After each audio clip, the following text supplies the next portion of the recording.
Therapy Notes, the highest rated EHR software for mental health professionals, is better than ever before. With free, live customer support available 24/7, they provide all the tools you need to succeed, whether you're a solo clinician or part of a group practice. Try it for free for 2 months with promo code MODERN today. You learned a lot in grad school, but not how to run a profitable practice. Green Oak Accounting's Money for Therapists practice startup course bridges that gap. Get your practice's finances in order from the start. Visit greenoaksaccounting.com/startup to learn more. You're listening to the Modern Therapist Survival Guide, where therapists live, breathe, and practice as human beings. To support you as a whole person and a therapist, here are your hosts, Curt and Katie Vernoy. Welcome back, Modern Therapists. This is the Modern Therapist Survival Guide. I'm Curt with Katie Vernoy, and this is the podcast for therapists about the things that we do in our practices, the things that we do in our lives, the profession in general. And this is a thing that we've never done before, a little back to school episode, and welcoming all of the people who are beginning the wonderful journey, entering into the field, starting off on a great career path, and maybe a little bit of the advice from Katie and I from over the years. So we just wanted to be able to say, hey, thanks for joining the profession. And there's a lot of things that you're going to learn and discover. And we're going to take some of the spirits out of some of the good books. We know that just about every grad student has to read The Gift of Therapy by Irvin Yalom at some point, oftentimes at multiple points. I like to visit that book every few years. There's also The Making of the Therapist by Lou Cozolino, another great early career book. I recommend every grad student, if you haven't already, go out and read Saving Psychotherapy by our friend Dr. Ben Caldwell.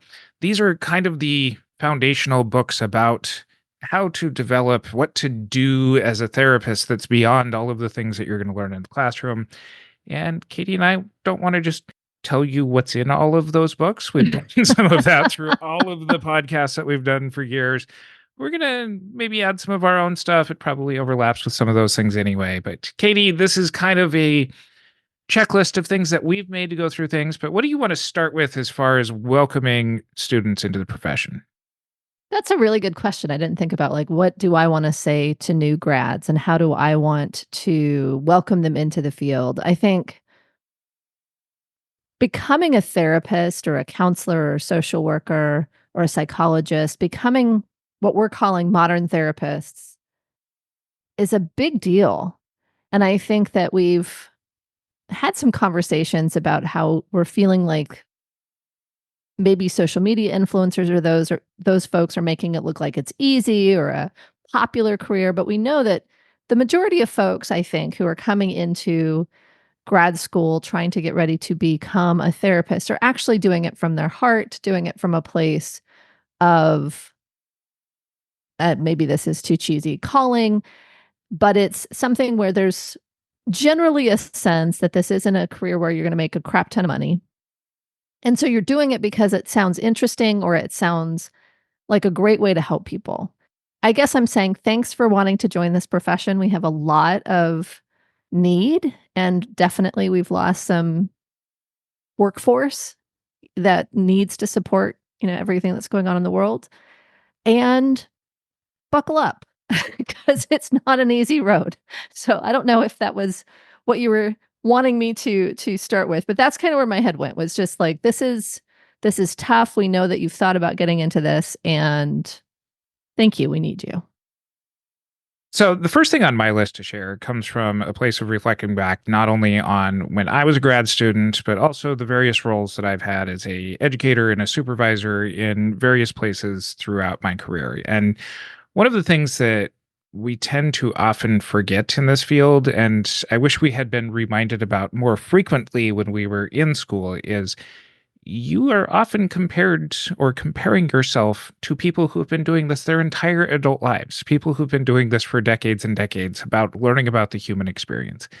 And it's very easy to focus on the things that you don't know, or that you're not as good as the people who have been putting in 40, 50, 60-hour work weeks forever, when it comes to giving yourself a break. Rome wasn't built in a day. You've got to be able to build up to some of those skill sets yourself. And especially when you're in grad school, and this typically comes when you start seeing your clients, depending on the program you're in, around the second semester or so, and you realize, oh, all of what I have learned in the first semester was used up in the first 15 minutes of therapy with my first client.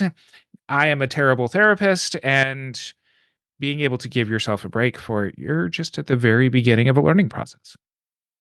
I want to add on to that because I think there's this element of I must learn how to do something a particular way with a particular theory, with particular interventions. And if I don't do that properly, then I'm a bad therapist. So going on to back to that thing.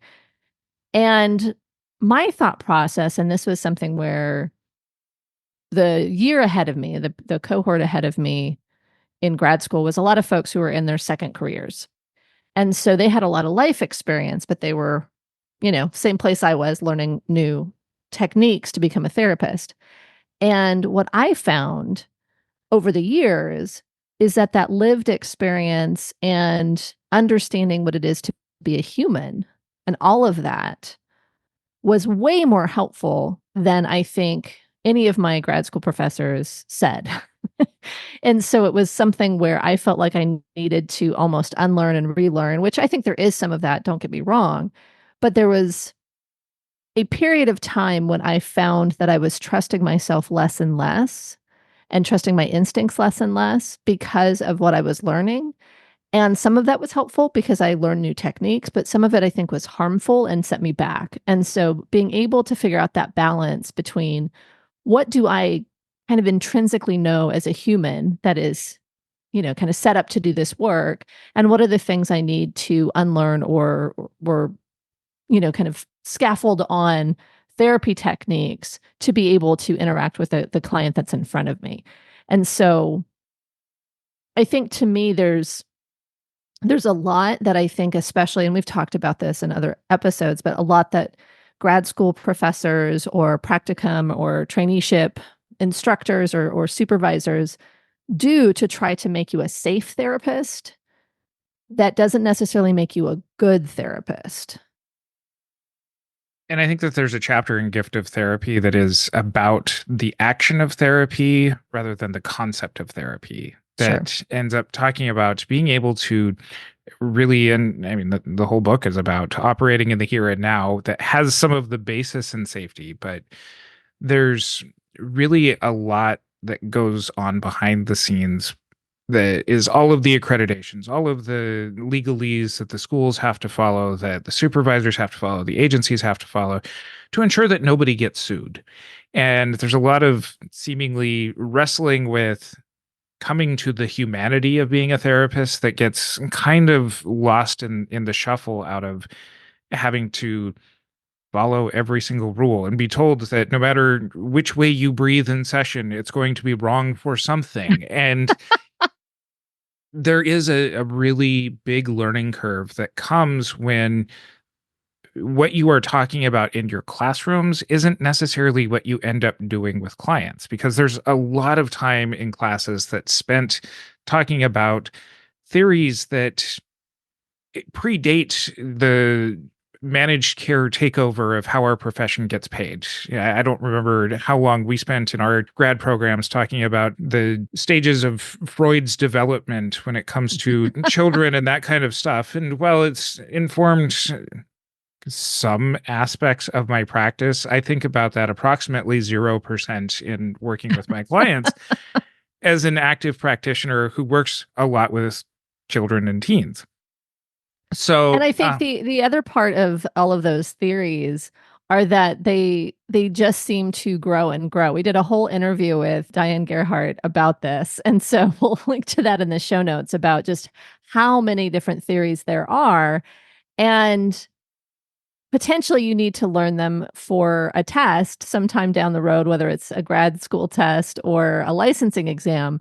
But in truth, I think if you're able to listen to these theories, learn them to the best of your ability, and see what resonates with you, I think it's a much stronger way to become a therapist than trying to get really in the weeds with all of the theories and trying to know them backwards and forwards, because I think they're just way too many of them. And like you said, some of them are very outdated and don't align with managed care, but some of them also don't align with like the realities of the clients that you're going to be sitting in a room with.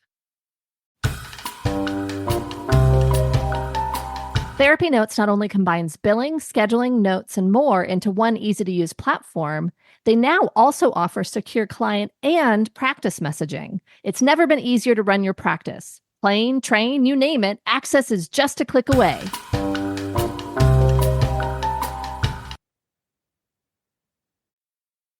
I know that I've given the advice to a lot of people, and I may have said this on the podcast before, but I've definitely told this to some of my former students and some of my supervisees as they join my practice, is that once you graduate, that's when you really actually start learning how to be a therapist, because you're not so focused on just consuming content and trying to be able to apply it, but you're actually made to do it. And you're made to wrestle with, how does this actually take place?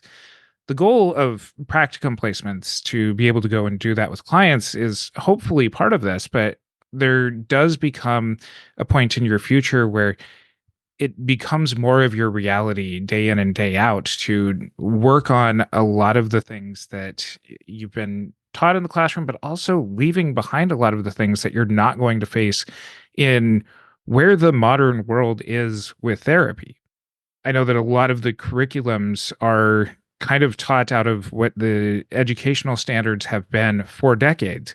It takes a long time to change what educational standards are in accrediting bodies. And so sometimes we wrestle as a field with where the state of the profession is now. You can burn yourself out trying to convince everybody of where it should be. And it's not that none of us it's not that we don't agree with you. It's that there's some level of accepting what the reality of the world that we're in today is.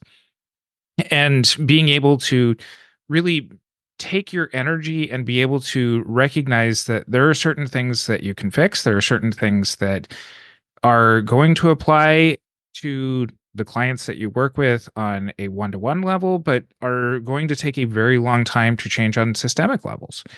And the more that you can recognize your own feelings around that, the better that you're going to sit with them, and the better that you're going to be able to channel that into the myriad of options that advocacy places are working on, some of the professional organizations. Some of it can be really spent talking into the void of social media that hopefully somebody might pick up and do something. But if what you're really trying to do is make changes in the world, it's be able to talk with your faculty members, be able to talk with other professionals about, how do we actually get these changes made, not just complain about the system and burning yourself out about it.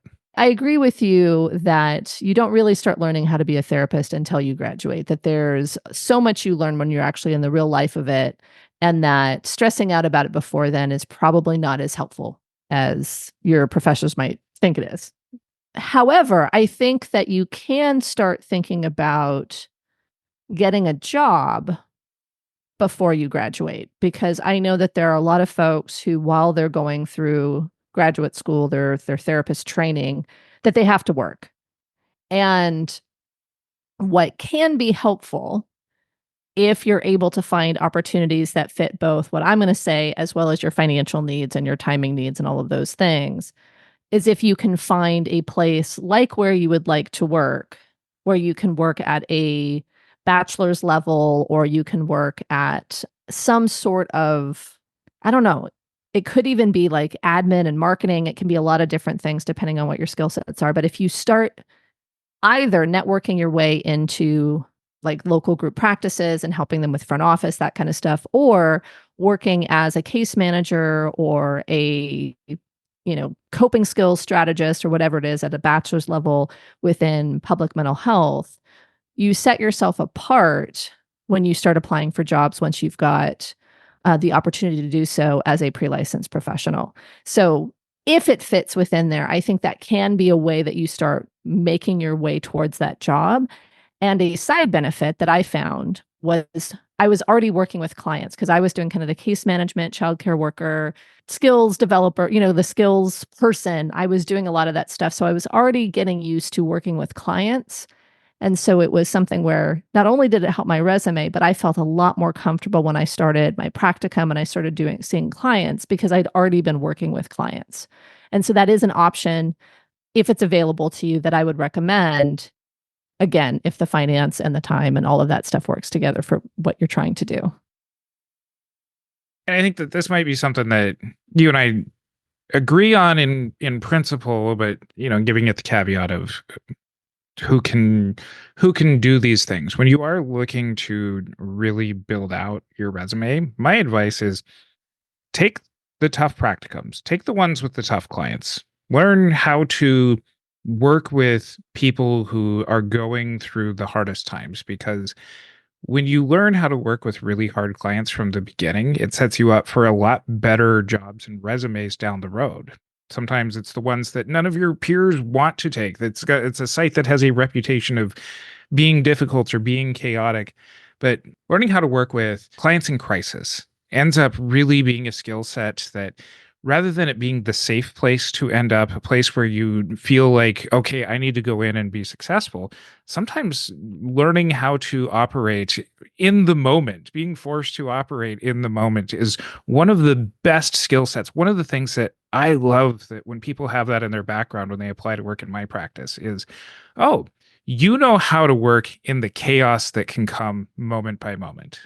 I know that just inherently I can trust you with just about any client that comes into our practice to help fill your caseload here. It's something that makes your resume come to the top of the pile, or I guess more importantly, get the star check in on LinkedIn or whatever. I do agree with that. And I have a caveat on it. For me, that was kind of the path I took. I was in public mental health for a long time, past when I was licensed. And I found that the ability to work with very challenging cases, folks with high needs, was extremely helpful for me. There were times when it was overwhelming, and there were times when I felt underprepared or undersupported. And I still felt when I moved out into private practice that I had so much less support than I had in public mental health. And so I took the opportunity in public mental health to work with some pretty challenging issues, whether it's, I didn't do all of these, but these are the types of ones I think you're talking about, whether it's serious mental illness, it could be substance abuse, it can be intimate partner violence or domestic violence, it could be eating disorders, it can be suicidality, lots and lots of, kind of dysregulated systems or dysregulated families. I worked in a lot of child abuse and kids that were getting hospitalized and kids that were threats that they were going to be incarcerated. And so to me, when you're working at that high level as like a pre-licensed folks, or even before you graduate, you are supervised. Now, if you're not and you're feeling completely thrown to the wolves, like that's not a good place for you. And that's where my caveat comes in. But if it is something where you're going to get training, you're going to get support, and I'm not talking perfect support, I'm talking the imperfect support that you can get in good public mental health organizations. It is an amazing place to learn how to handle something that's really overwhelming. And it gives you that opportunity to grow and sit with the discomfort and learn more than you thought, and to get to a place where these things don't seem that overwhelming. And so then when you go into private practice or you go into another place that you are getting hired or starting out in your own business, there's a lot less that freaks you out. And so you're able to do better in the work when you're on your own. So to my caveat, if you're in a place that's super under-resourced, or you're constantly overwhelmed, or you burn yourself out before you even graduate or before you get to licensure, that's not the path to take. And so you have to determine, can you build up resilience and resources in this really challenging field, or are you just beating yourself down and going to burn out and wash out before you even get to the place you want to get? So you have to play around with that, because there were jobs that I could have taken that maybe some of my peers couldn't have taken. There's ones that they took that I didn't want to take. And so I think it's a certain amount of self-assessment and understanding where to push yourself and where to evacuate the scene.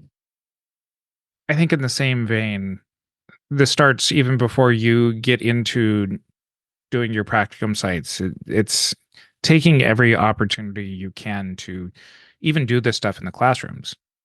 Oh, for sure. Do all of the role plays. Be the one that your professors are like, no, not you again. We need to give somebody else a chance. But some of the ways of learning how to do this is making mistakes. And Oh, for what sure. better way to make mistakes and learn from them than doing it as it's being taught, as everybody else is sitting in the classroom, kind of putting their heads down, avoiding eye contact when it comes to selecting, all right, you're going to be the client, you're going to be the therapist, get up here, practice this. That allows for you to really get over some of the mistakes that you're going to make doing that anyway. So get them out of the way. Get comfortable with knowing that you don't have to know everything and be perfect from the very beginning. You learned a lot in grad school, but your years of schooling did not prepare you for owning a business, much less a profitable practice that pays you well, and it's time to bridge the gap. I want to tell you about a brand new course from Green Oak Accounting called Money for Therapists Practice Startup. This course will teach you what you need to know to get your practice's financial footing in order from the outset. This course is a must-have for private practice owners who want their therapy businesses to be profitable and financially sustainable. Green Oak Accounting is the industry leader in accounting for mental health, and they use the lessons learned from working with hundreds of practices to develop this course. They want you to avoid months or years of financial mistakes by providing you with the exact information you need to get the back end of your business set up right. No more wondering about the missing piece. If you're ready to make wise decisions about your money and give your private practice the strong financial foundation it needs to thrive in the long term, this course is for you. Don't simply wish you had been taught how to run a business. Take action now to ensure your private practice's financial success. Visit greenoakaccounting.com/startup to learn more and to take advantage of a limited time deal on the course. I have 2 points I want to make in that. The first one is, yes, it is sometimes terrifying to get up in front of your peers and do these role plays. And probably in a practicum or some sort of supervision, you're going to have videos or other things where they're going to see you doing this work anyway. So try to desensitize yourself to that anxiety of showing your work in front of your peers. So that's one. The second one is the more you're able to make mistakes early, in a role play, in a practicum site, in your first job, whatever it is, the more you're able to make those mistakes early, the more you're able to learn from them and to improve.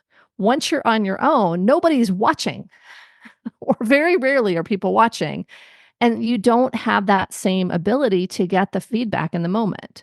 I'm not saying go out and be blatant and belligerent around clients and say like, well, I'm new. I don't know what I'm doing. So let's just, throw all caution to the wind. I'm not saying that, but showing that you're making mistakes or that you're challenged or that you have things that you don't know, showing it as early as possible is developmentally appropriate. This is where you want to do it because you're going to get more compassion and guidance from supervisors and professors than you are from managers or the board or the ethics committee once you're a fully licensed person.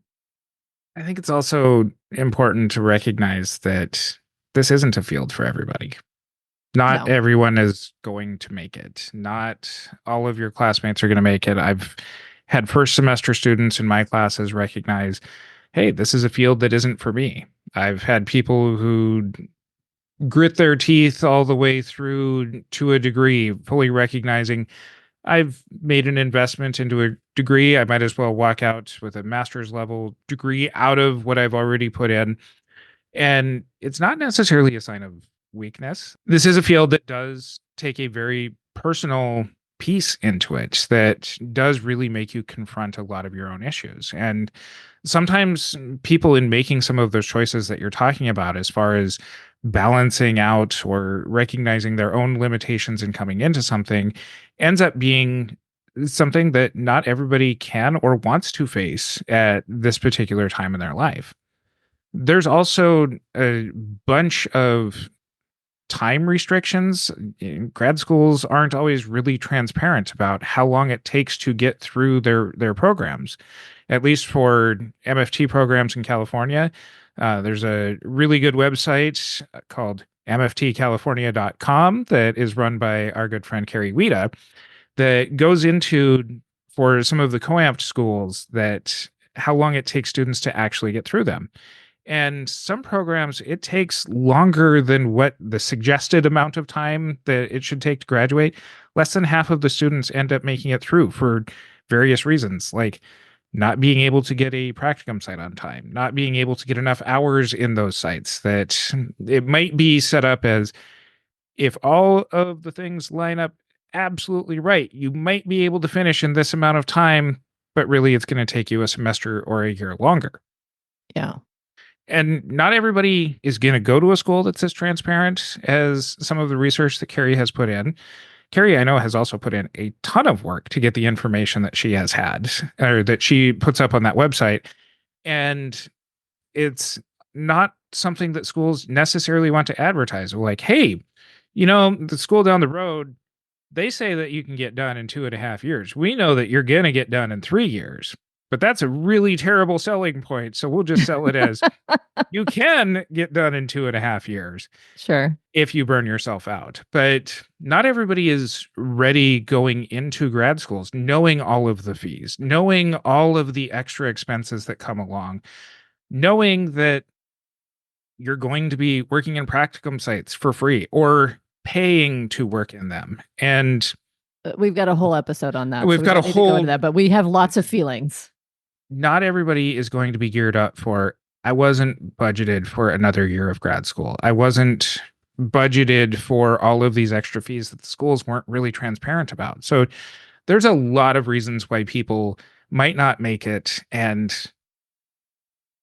that's okay. Sure. I think that's part of what grad school needs to be as far as helping people determine if it's the right field for them. I think the parts that upset me, and like I said, we have another episode on this, is that there are things that don't rise to the surface, I think, well enough, which is sometimes it's going to be an extra semester or an extra year, which is all those fees, but it's also potentially an extra semester or a year without employment. The employment possibilities sometimes are much different than I think what people expect, or potentially what those, grad school orientation, information nights suggest. Yes, there are jobs that pay very well, and there are also jobs that pay at or slightly above minimum wage. And so I think it's something where being able to make sure that you have some flexibility to get a nest egg, or some kind of resources, or figuring out how you're going to navigate the financial piece to the best of your ability, and understanding what actually your situation is, I think is something that you'll have to grapple with. And honestly, like you said, not everybody can do that. And I think it's a problem in the field that Curt and I, and Ben especially, are advocating to try to change, to make it not such a profession of, therapies by the rich for the rich, all of those things. So lots of other topics, or lots of other episodes that we talk about those things. But I wanted to talk a little bit about getting through grad school and what that looks like. I think for some people, it is something they're doing on the side, that they've got kind of their maybe a part-time, full-time job. They're doing some classes and different things. And for some folks, that is their life. And so this is something where, take some of it with a grain of salt, but it is something where oftentimes therapy grad students will hang out with other therapy grad students or other therapists, and the socialization element is pretty intense, because you're all going through the same process, learning how to become therapists, all of those things. And it becomes kind of this interesting bubble. And Curt and I are friends and have therapist friends and all of those things, but we also have other friends that are not therapists. And I think that helps us to balance out how we look at the world, and how we got through grad school, and how we, kind of continue to get through the profession. But I think it can be hard because oftentimes when you're starting to go through this process, it can feel like nobody else really understands therapists but other therapists. It really is a balance. And sometimes, especially in some of the social justice aspects of the field that we do, when we only talk with other people who already agree with us, sometimes the conversations can really spin off the wheels. My wife, who I got married to right before I started my grad program, she talks about sometimes we go to therapist parties or something, and she's like, as an outsider, as a normal human being, this is like being stuck in some sort of weird therapist New Yorker magazine where it's just kind of all of these very high level discussions about the ways that things should be. That when we talk about access to mental health care kinds of things, the people that we serve are not just other therapists. And so sometimes Yeah. we end up getting into these discussions that become so convoluted that it helps to have normal people to help keep us grounded, and also have weirdo therapist friends that you can also just talk to about, this is what I'm going through, because it does help to Yeah. be validated. Have the mix. Yeah. I think the other thing, and you actually said this before we hit record, is that it can end up being for folks who do drink, it end up being that socialization happens at parties or at places where drinking occurs. And I think that that is in moderation, just fine, but I think it can lead to probably too many drinks. This is a field that is incredibly difficult. There's a lot of emotional stuff that you're going to face. It's underappreciated. It's something where every direction that you turn has the potential to be something that's broken that can't be fixed, something that is above your pay grade that you're asked to do anyway. It's something that is part of being hired into a position where you're learning that it's more than just going and providing therapy, but there's a Yeah. whole lot of other employee responsibilities that go along with that. It might be case management, it might be getting people connected with a bunch of other services. There's a lot of things that you can be disillusioned about. Yeah. And without healthy coping mechanisms, this is something where we are held to a higher standard. We are people who are licensing boards by the very nature of what we do are held to a higher standard because the state governments that issue those licenses say these are the people that can be trusted when things are in crisis. And if we are engaging in things at unhealthy paces or unhealthy frequencies, it leads us to being at risk to not being able to do that. And that's why we are held to other standards, to higher standards. Having fun with your weirdo therapist friends, having fun with your normie friends, that's great. If it's part of a lifestyle decision, but don't have that be the basis of all of your off time decisions as far as how you cope with being in this job. Go and hang with those friends. Go hiking if that's something that's accessible. Go and do something where there are other healthy opportunities to engage with people. So that way you're already building in the skills of your life around things that don't have the potential to leading to really dangerous things for, if you get behind the wheel and drink and drive. There's a number of California cases every quarter that come through our BBS about, especially, not only pre-licensed therapists who are driving with under the influence above the legal limit. And it's not worth it to lose your career. It's not worth it to put people in danger. And it's not worth it in the long run to really have that be the only way that you end up coping with this field. I know we talk a lot about therapists, especially, are individuals being asked to self care their way out of systemic issues. And I want to second and third and fourth what you just said, which is pay attention and find ways to take care of yourself so that you can survive through all of this and learn and have a career. And yes, there are systemic things that need to fix. There are jobs that are unreasonable. We've got lots of episodes on this. I'll link to all of these in the show notes.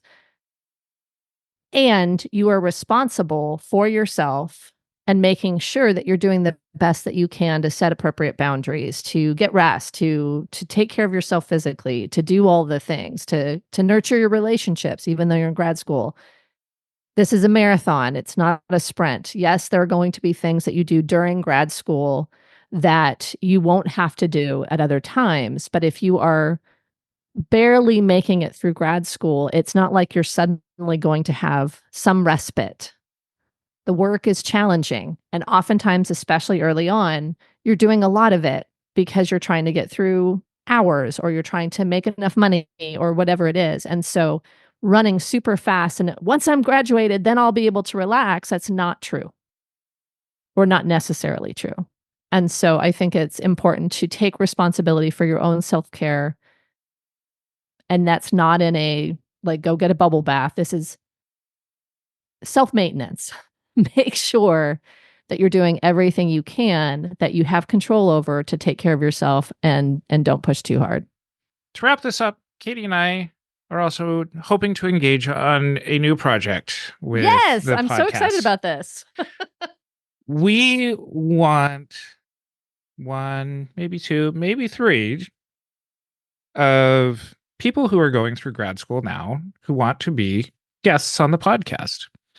And what we're looking for is to hopefully be able to tell a narrative story where we invite you back about every year or so on your path to licensure. So all the way through grad school, about the ways that you're approaching school, the ways that you're approaching life. What are the things that are being thrown at you that are surprising? What is happening? So that way we can hear kind of a narrative story about what it is that seems to be happening, what it is that we want to create an archive around your story. So if you're interested in doing a screening with us to see if this can be something where you participate with us, for become part of the show for the next several years, send us an email at podcast@therapyreimagined.com. Either Katie or I or both of us will talk with you and see if it makes sense for you to join the show and have your life exposed to the modern therapist audience. I'm excited about it. I think that's going to be really fun. And if you're someone who is open to it, please reach out. Don't hesitate.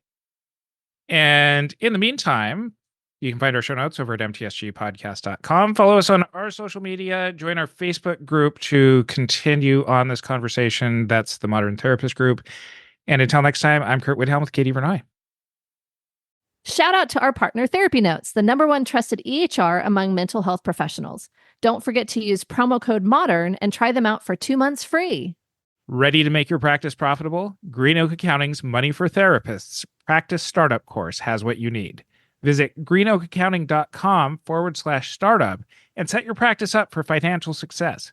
Don't wait. Enroll today. Thank you for listening to the Modern Therapist Survival Guide. Learn more about who we are and what we do at mtsgpodcast.com. You can also join us on Facebook and Twitter. And please don't forget to subscribe so you don't miss any of our episodes.